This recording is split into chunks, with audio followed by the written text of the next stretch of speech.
everyone. I'm sure that most of you have been to more than one of these, have already listened to me, already know who I am. But for those who don't, I'm a lifelong Union County resident, EOU alum, and I've been involved in Union County Unite before it was Union County Unite, and I'm so happy to be here and to see you all show up.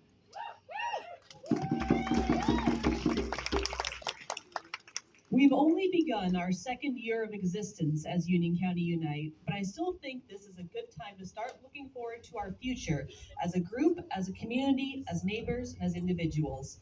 The beginning of the second Trump administration led to Union County Unite and many groups like us across the country coming into existence. We arose from a time of tension and anxiety as an answer to the question of what happens next. Much of what newly formed resistance groups like us have been doing has been reactions and responses to the ever-changing political situation.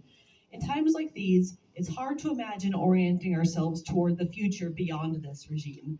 And yet, that's what I'm encouraging us to do. No regime lasts forever, and what we build over this time cannot be allowed to fall apart once we're no longer in the same reaction mode. We must not let our movement be based solely in defeating the current administration, but rather on working toward building something better than what we had before.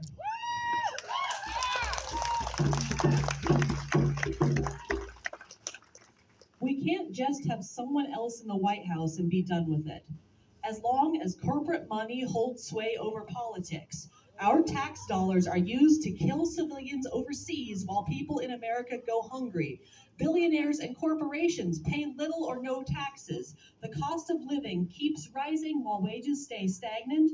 Americans must forego essential health care due to cost. Climate action and ecological protection are hindered by greed. Politicians and insurance companies control medical decisions.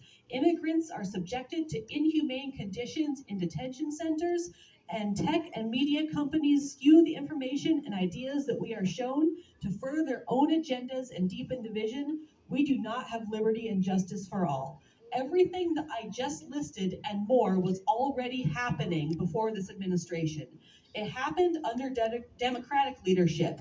It happened under Republican leadership. It goes deeper than party. Trying to return to the past will not save us. The past is what this moment grew out of. The roots were already there.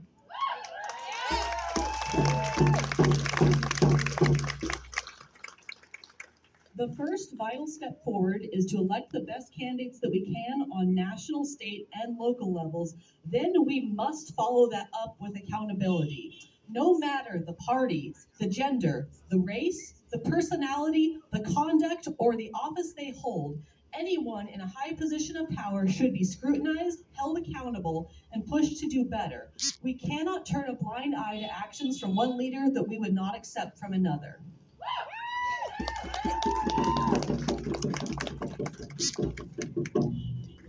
We must stand for our ideals just as fervently as we stand against injustice, and love the oppressed more than we hate the oppressor.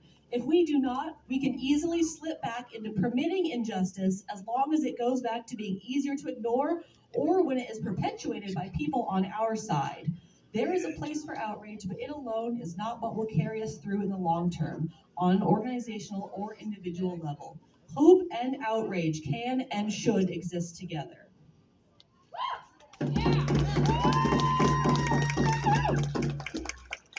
As we move further into the second year and all that lies ahead, let's keep showing up for each other as a country, as a movement, as a community, as an organization, and as neighbors, looking forward together and fighting for the future we want.